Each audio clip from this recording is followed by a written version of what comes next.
বন্ধুরা, রসুলের দেশে ভ্রমণ কাহিনীটি লিখেছেন ইব্রাহিম খাঁ। আজকে আমরা এই ভিডিওতে ইব্রাহিম খাঁয়ের পরিচিতিটি জেনে নেব।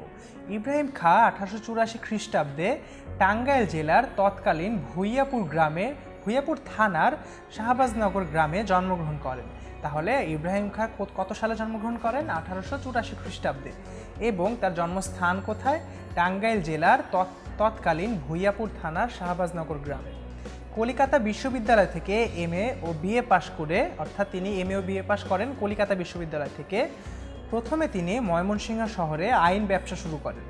পরে শিক্ষকতায় যোগদান করে দীর্ঘদিন করটিয়া সাদত কলেজের অধ্যক্ষের দায়িত্ব পালন করেন। অর্থাৎ তিনি কিন্তু এরপর শিক্ষকতায় যোগদান করেন আইন ব্যবসার পরে এবং করটিয়া সাদত কলেজের অধ্যক্ষের দায়িত্ব পালন করেন।